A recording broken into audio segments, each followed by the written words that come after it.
Before laughter turns into silence and power reveals itself, make sure you're still here. Subscribe to Emo Saga for stories where one reckless moment changes everything, and desire collides with danger. Starts as a joke. That's the worst part. A stupid dare, thrown across the table between half-empty wine glasses and too much confidence. The kind of thing that feels harmless because no one expects consequences in a room this beautiful. You won't, my friend laughs, nudging my arm. Not him. I follow her gaze, and my stomach drops. He's sitting alone in the corner booth. Not isolated, commanding.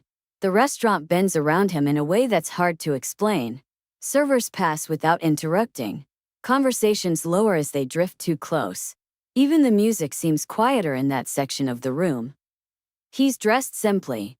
Black suit. No tía. One hand resting casually against the table, the other relaxed on the seat beside him, watching everything, including us. I'm not doing that, I say immediately. Come on, another voice urges. Just sit for a second. Smile. You win the dare, we buy the next round. I don't even know him. That's the point. I glance back. He hasn't looked away. Dark eyes steady and unreadable. Already waiting like he knows what's coming. A chill runs through me. No. Irabat. But they're already laughing, already pushing, already calling me dramatic. And something reckless inside me, something that's tired of being careful, steps forward. Fine, I say. 1 second. The table erupts. I stand. The walk across the restaurant feels longer than it should. Every step sharpens my awareness. The click of my heels, the shift in the room. The sudden stillness that spreads like a held breath. People are watching now. Not openly. Carefully. I reach the booth. Up close he's more intimidating, not because he moves but because he doesn't. He looks up at me slowly. Yes, he says. One word. Low. Calm. Deadly controlled. I swallow. This is ridiculous, I tell myself. I smile, bright, artificial. I'm sorry, I say quickly. My friends dared me to. He raises a finger. Just slightly. And the server approaching freezes mid-step. My smile falters. The man's gaze never leaves mine. Sit, he says. Not a request. A decision. The booth is leather. Warm. His hand settles at my waist as if it's always been there. Firm, steady, not squeezing, not wandering. Possessive without effort.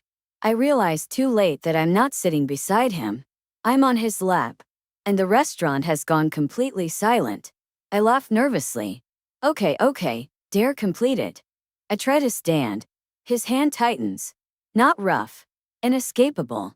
No, he says quietly. The word lands like a gunshot. My pulse races. I was just. I know, he interrupts calmly. And now you're here. I look around. No one is moving. No one is laughing. My friends are pale, eyes wide, hands frozen mid-gesture. What's wrong? I whisper. He leans in just enough that only I can hear him. They recognize me, he says. You don't. Fear should hit first. But it doesn't.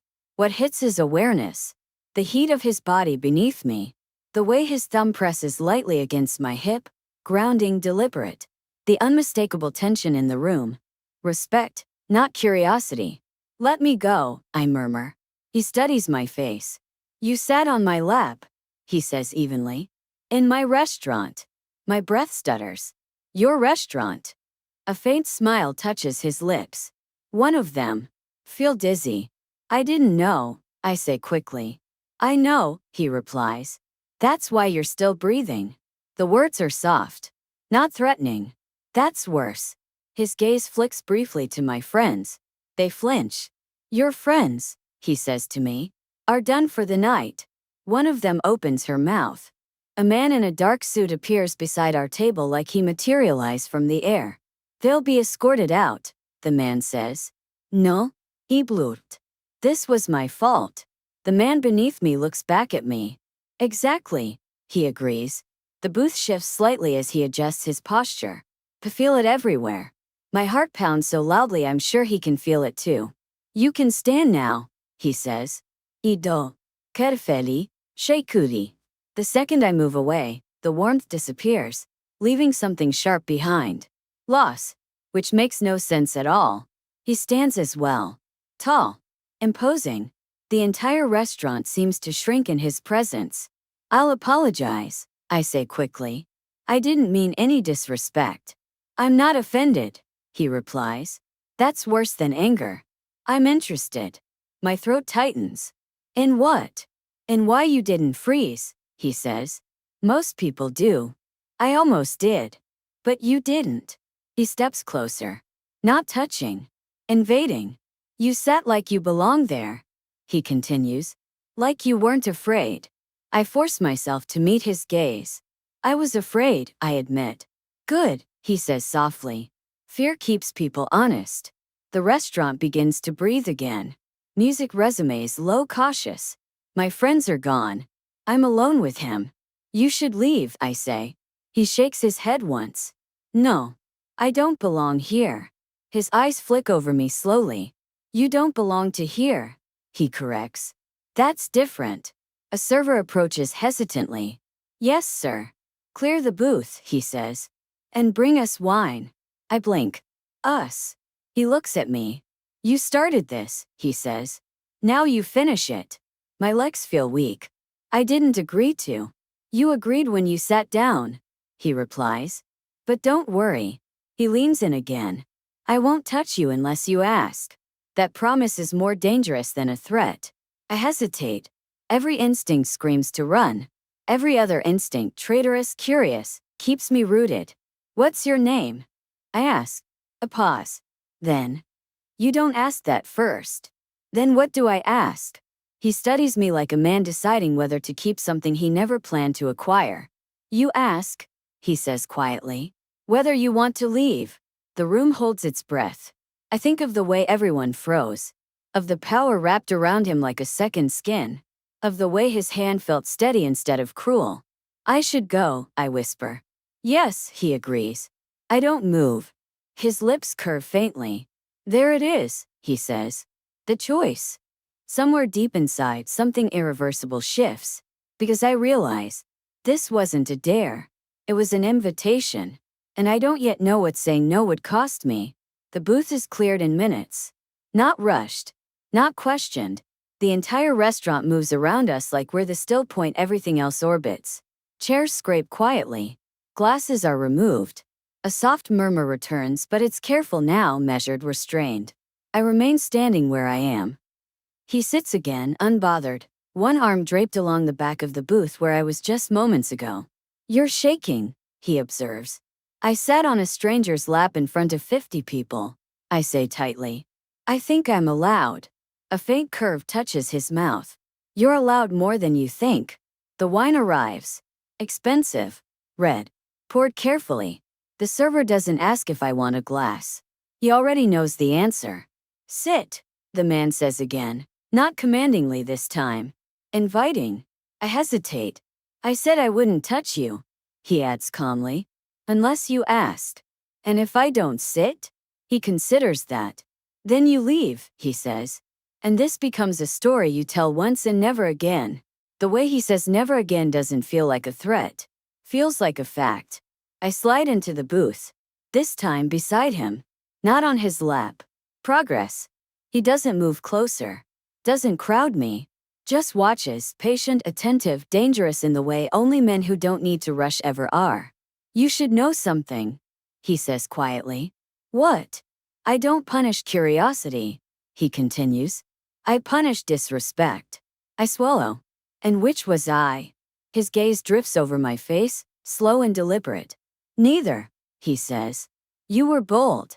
That's not always a compliment. It is here. I pick up the wine glass. My hand steadies as I lift it, as if my body is adjusting to the weight of the moment. What's your name? I ask again. He exhales slowly. Luca. The name lands heavy. Italian. Controlled. You, he asks. I tell him. He repeats it once, softly, like he's tasting it. Do you know who I am? He asks. I shake my head. Just that people seem scared. He nods. Careful, he corrects. There's a difference. And which should I be? His eyes darken slightly. Honest. I meet his gaze. I didn't mean to humiliate you. I wasn't humiliated. I meant the situation. You gave me something I don't usually get, he says. What's that? Unfiltered attention, he replies. No strategy. No fear-based courtesy. I laugh softly, incredulous. That's a generous interpretation of stupidity. Stupidity runs, he says. You stayed. That word again. Stayed. The restaurant continues to fill with sound, but our space feels sealed off. So what happens now? I ask. He leans back slightly, studying me. That depends, he says, on whether you regret sitting down. I think of the moment, the silence, the way everyone froze, the terrifying certainty in his touch, and the part of me that didn't panic. No, I admit quietly. I don't regret it. His expression shifts, not triumph. Approval. Good, he says. Then we leave. My pulse spikes. Together. Yes. Why? Because you're safer with me than without me tonight, he says calmly. That should terrify me. Instead, it feels logical. We don't sneak out. The entire restaurant knows when Luca stands. The way conversations drop again, not in fear, but in recognition. A car is already waiting outside. Black. Polished. Silent. He opens the door not for me, but after me. I slide in. He follows. The door shuts with a solid final sound. The drive is quiet. City lights blur past the tinted windows. You're wondering if this is a mistake, he says. Yes. Good, he replies. You'd worry me if you weren't. I glance at him. You don't seem worried at all. I don't invite chaos, he says. I recognize it. And I'm chaos? He turns to me fully now. No, he says. Your choice. The car stops in front of a private building. Not a home. Not a club. Something in between. He doesn't touch me when we exit. Doesn't guide me. Just walks beside me, present, watchful. Inside, the space is quiet, warm, deliberate. This isn't what people imagine, I say. Power rarely is, he replies. We sit again. Opposite this time. Space between us. This is where you decide, he says. Decide what? Whether this ends as a dare, he continues, or as something intentional. And if I choose intentional? His voice lowers. Then you leave tonight untouched, he says. But changed. And tomorrow? He studies me carefully. Tomorrow, he says, you call me or you don't. No sits. No pressure. Only choice. I stand. He remains seated. That matters more than anything else he's done. I step closer. Stop just short of touching him. May I? I ask quietly. His breath changes. Yes, he says. I sit on his lap again. This time, no left it. No daddy. No audience. His hands come to my waist. Still. Controlled. Waiting. I lean in, not for his mouth. For his ear. You don't own me, I whisper. I know, he replies softly. And you don't scare me. I know. I pull back just enough to meet his gaze. But you interest me. Something rare flickers across his face. Respect. I stand. Smooth my dress. I'm leaving, I say. Yes. But I'll call, I add. His thumb presses once, lightly, into my hip before releasing me. I know, he says again. Outside, the night feels different. Sharper. Alive. I breathe deeply, heart racing, not from fear. From clarity. Days later, my phone lights up. Unknown number. I smile. Because I already know. The dare ended the moment I chose to stay. And whatever comes next will be on my terms.